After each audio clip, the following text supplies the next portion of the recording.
ঘড়ির কাঁটাতে এখন সময় ওই ভোর ৫টা। হয়তো এখনো কিছু কাক বা পাখি ছাড়া কেউই ঘুম থেকে ওঠেনি। আর এই নিশ্চুপ নিঝুম ভোরে সবাই যখন সুখের চাদর গায়ে দিয়ে ঘুমায়, আমি কিন্তু তখন উঠে পড়ি সংসারের কাজগুলো করার জন্য। সত্যি বলতে আমাকে হয়তো কেউ বাধ্য করে না সংসারের কাজগুলো এত ভোরবেলা উঠে করার, তবে আমার চিন্তায় আমার মাথা ব্যথাতেই কিন্তু আমি উঠে পড়ি। উঠে কিন্তু সংসারের সমস্ত কাজবাজে হাত লাগিয়ে দিই, একমতো বলা যেতে পারে বাধ্য হয়েই। কারণ সংসারে কেউই কখনো বলে না তুমি এই কাজটা করো বা ওই কাজটা করো। যেহেতু সংসারটা আমার, তো সেহেতু সংসারটাকে ভালোবেসেই কিন্তু আমি সমস্ত কাজগুলোকে করে থাকি। ভোরবেলা সবাই ঘুমাচ্ছে, আমি কিন্তু উঠে টুকটুক করে সমস্ত কাজ করে নিয়েছি। প্রথমেই দেখো ১ গ্লাস গরম জল করে নিলাম, কারণ প্রচণ্ড জল তৃষ্ণাও পেয়ে গেছে। তো এই গরম জলটা খেয়ে কিন্তু আমি সমস্ত কাজবাজে হাত লাগিয়ে দেবো। চলো আগে পরিচয় পর্বটা সেরে নিই। নমস্কার, কেমন আছো তোমরা সবাই? রানাঘাটের ছোট্ট একটা গ্রাম থেকে আমি দীপিকা আমার নতুন আরও একটি ব্লগে রইল তোমাদের অনেক স্বাগতম, অভিনন্দন এবং অনেক ভালোবাসা। আজও সরস্বতী পুজো, তো এই সরস্বতী পুজোর পুণ্য লগ্নে তোমাদের অনেক অনেক ভালোবাসা জানাই, বড়দের জানাই আমার প্রণাম। দেশ এবং বিদেশ, কাছে এবং দূরে যে যেখান থেকে আমার ব্লগটা দেখছো না কেন, আশা করবো ভোলেনাথের কৃপায় তোমরা অনেক ভালো আছো এবং অনেক সুস্থ আছো। আমার ভিডিওটি প্রত্যেক দিনের মতো আজকেও একটা কথাই বলবো, একদম সম্পূর্ণ ভিডিওটা দেখার অনুরোধ জানিয়ে সকাল সকাল কিন্তু আজকে ভোর ৫টার থেকে ওই ব্লগটা শুরু করে দিয়েছি। তো অনেক দিন হয়ে গেল তোমাদের সকালের কাজবাজ কিছু শেয়ার করা হয় না। আসলে আমি তো এখানে ডেইলি লাইফস্টাইল শেয়ার করে থাকি।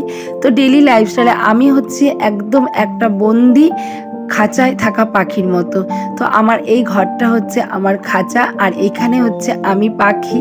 আর আমি কিন্তু এখানে বন্দিদশা অবস্থায় থাকি, কারণ আমি অনেকের ব্লগ দেখি, তারা সবাই অনেক অনেক জায়গায় ঘুরতে যায়, বেড়াতে যায়, অনেক কিছু শেয়ার করতে পারে, তবে সেটা আমার দ্বারা আর হয়ে ওঠে না। ওই যে বললাম, আমি একদম খাঁচায় মোড়ানো একটা বন্দি পাখি। তো বন্দি পাখি কতটুকুই বা দেখাতে পারবে, সে কতটুকুই বা চেনে, সে তো চেনে শুধু ওই বাসাটুকুই তার। তো যাই হোক, আমিও এই বাসাটুকু নিয়েই তোমাদের সামনে রোজ রোজ নতুন করে হাজির হই, কারণ আমার এই বাসাটাকে আমি রোজ রোজ নতুন নতুন করে সাজাতে গোছাতে ভালোবাসি। হয়তো অনেক দামি দামি ফার্নিচার দিয়ে সাজাতে পারি না, তবে মনের ভালোবাসা দিয়ে কিন্তু আমি আমার সংসারটাকে এভাবেই সাজিয়ে রাখি। দেখো, এখনও কিন্তু বাইরে দিনের আলো ফোটেনি, কিন্তু আমার সমস্ত বাসি কাজ প্রায় কমপ্লিটের দিকে। ঘরটাকেও মুছে নিয়েছি, প্রত্যেক দিন ঘর মুছি আর সবার পাড়ানোর ধুম লেগে যায়। তোমাদেরও কি এমন হয় বলো? আমার কিন্তু প্রত্যেকটা সময় এমন হয়। দেখবো বাড়িতে কেউ নেই, তখন আমি ঘরটা মুছতে আসবো, ঠিক সেই সময় এক এক করে সবাই এসে হাজির হয়ে যায় এবং ঘরটাকে পাড়াতেই শুরু করে। তো যাই হোক, তোমাদের তো বললাম ভোর ৫টায় উঠেছি, এখন বাজে প্রায় ৫:৪ মতো। আর আজকে না প্রচণ্ড পরিমাণে কুয়াশা পড়েছে, তাই তোমাদের বাইরের পরিবেশটা একটু দেখাচ্ছি। সবে মাত্র ভোরের অন্ধকারটা কাটিয়ে সকালের সামান্য আলোর ছটা দেখা দিচ্ছে, আর আমার কিন্তু কাজকর্ম কমপ্লিট। দেখো, পাড়া পুরো নিস্তব্ধ, রাস্তাঘাটে একটাও মানুষ নেই, শুধুমাত্র আমি ছাড়া।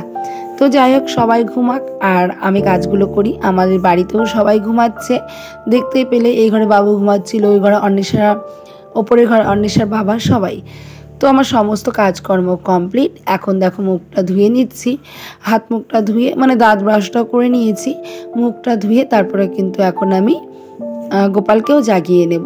আর গোপালকে জাগিয়ে দেখো আমি কিন্তু রেডি হয়ে গেছি, এখন আমি বেরিয়ে যাব মর্নিং ওয়াকে। বান্ধবীকেও ফোন করা হয়ে গেছে, বান্ধবী উঠে গেছে, ও রেডি হয়ে চলে আসছে। তো দুজনে মিলে এখন কিন্তু বেরিয়ে যাব মর্নিং ওয়াকে। যেহেতু সবাই ক্যামেরার সামনে আসাটা পছন্দ করে না, আর যেহেতু সবাই এই ভিডিও করাটাও পছন্দ করে না, আর আমি যে ভিডিও করি এটা কিন্তু কেউই জানে না, আমি আমার মতো ঘরে থেকে ভিডিও করি। তো যাই হোক, সবাই যেহেতু পছন্দ করে না, সেহেতু কিন্তু আমি কারোর সামনেই ক্যামেরাটা অন করি না। কে কি কখন বলে বসবে, তার থেকে ভালো বাবা তোদের সামনে অন করব না, আমি ভিডিও করি, আমি আমার মুখ নিজেই ফোকাস করি, এটাই যথেষ্ট আমার কাছে। যখন দেখবো যে না, আমিও একটা পরিচিতি পেয়ে গেছি, একটা জায়গায় পৌঁছে গেছি, তখন আপন ইচ্ছাতেই সবাই ভালোবেসে আমার ভিডিওর সামনে আসবে। তো সেই দিনটার অপেক্ষাতেই আছি, আর তার জন্য চাই আমার অক্লান্ত পরিশ্রম, তো আমি করতেই চাই। আর তোমাদের অফুরন্ত ভালোবাসা চাই। সকালে চলে আসলাম আমি হেঁটে, আর এখন বাজে 7টা। দেখো সকালে টিফিনটা করে নিচ্ছে, আর বললাম না কয়েকদিন হলো হেঁটে আসার পর এত পরিমাণে খিদে পায় প্রচণ্ড। তো আজকেও এরকমই প্রচণ্ড পরিমাণে খিদে পেয়ে গেছিলো। তো ভাবলাম টিফিন তো করতেই হবে। তো আমার জন্য আর শাশুড়ি মার জন্য, দুইজনের জন্য। আমার শাশুড়ি মাও সকালে ভাত খান না, উনিও একবারই ভাত খান। তো আর আমিও একবারই ভাত খাই। দুজনের জন্য 4টে রুটি আর মটরশুঁটি আলু দিয়ে তরকারি বানিয়ে নিয়েছি। আর এই দেখো একদিকে তরকারি বসিয়ে দিয়েছি, আর একদিকে কিন্তু এই দেখো ফুলকো ফুলকো রুটি। অ্যাকচুয়ালি রুটি যদি না ফোলে তাহলে মনটাও খারাপ হয়ে যায়, আর সেই রুটি কিন্তু খেতেও খুব একটা মজা লাগে না। রুটি যত ভালো ফুলবে তত কিন্তু ভালো লাগবে। একটা সময় যখন ছোট ছিলাম মা কত জোর করতো রুটি খাওয়ার জন্য। ওই হাফ রুটি খেলেই মনে হতো কি পেটটা ভরে গেছে। হাফ রুটিতেই আমার একদম দিন কাবার হয়ে যেত। আর এখন দেখো সেই রুটি কত প্রিয় হয়ে গেছে। সত্যি যেই দিন চলে যায় হয়তো ভালো দিন থাকে, মানে বলে না যে দিন যায় ভালো যায়, যে দিন আসে খারাপ আসে। কথাগুলোর মর্ম কিন্তু এখন হাড়ে হাড়ে বুঝতে পারি। আসলে মা যেই কথাগুলো বলে একটা না একটা দিন সেই কথাগুলো কিন্তু একদমই সত্যি হয়ে যায়। সত্যি বলতে মায়ের কথা হয়তো আমরা মানে পাত্তা দিই না ঠিক সময়কালে আর কি, তবে মায়ের কথাগুলোই কিন্তু ভবিষ্যতে একদম সঠিক হয়। মা যেগুলো বলে সেগুলোই কিন্তু সঠিক হয়ে যায়। তো আমাদের কিন্তু আমরা হয়তো আমাদের এটা বয়সের দোষ, সময়ের দোষ।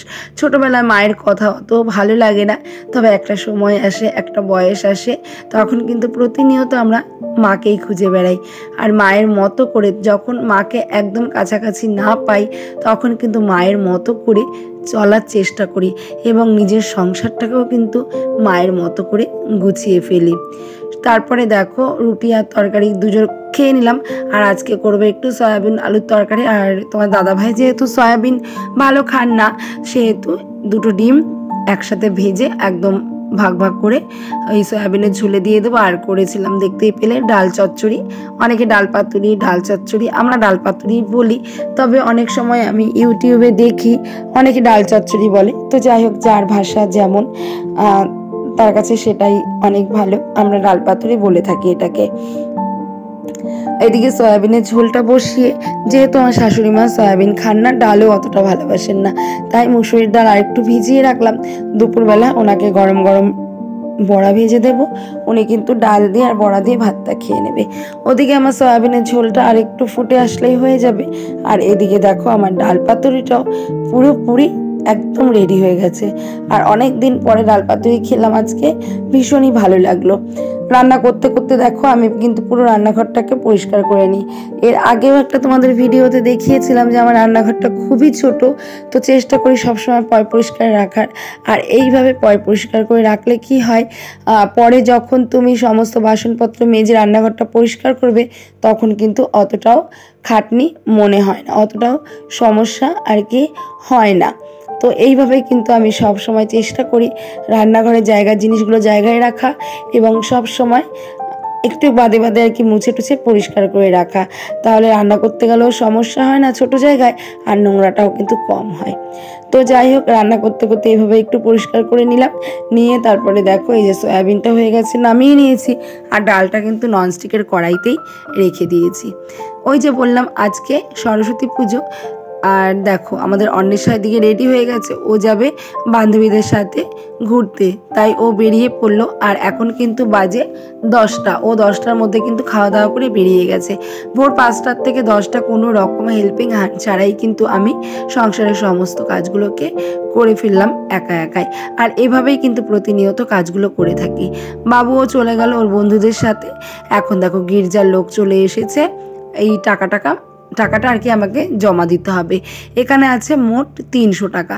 তো প্রত্যেক মাসে আমি সংসার চালিয়ে, সংসার খরচ বাঁচিয়ে নিজে যা উপার্জন করি, ওখান থেকেও তোমার দাদাভাই কিছু হাত খরচা দেয়। তো পুরো টাকাটা আমার হাত খরচা করি না, যেহেতু আমার কোনো হাত খরচাই নেই, হাত খরচা আমার লাগে না। ওই যা একটুখানি একটা মুখে মাখার ক্রিম, ময়েশ্চারাইজিং ক্রিম, একটা ফেস ওয়াশ, এটা তো প্রত্যেকটা মানুষেরই লাগে। তো এইটাই যা কিনি, আর টুকটাক জামা কাপড় এগুলোই কিনি। আর এগুলোর জন্য কিন্তু আমি কখনোই তোমাদের দাদাভাইকে কোনো রকম চাপ দিই না। আমার নিজের জিনিস কিন্তু আমি আমার মতো করেই কিনে নিই। ওই যে মেশিনটা চালাই, টুকটাক হাত খরচা দেয়, ওখানকার টাকা দিয়ে কিন্তু আমি ঠিক আমার নিজের জিনিস চালিয়ে নিই।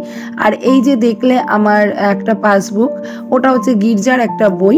তো ওই বইতে আমি প্রত্যেক মাসে সংসার খরচ থেকে একটু একটু করে জমিয়ে ওখানে জমাই, যাতে ভবিষ্যতে কিছু একটা অ্যামাউন্ট আমি জমাতে পারি। সেটা আমার ইচ্ছে।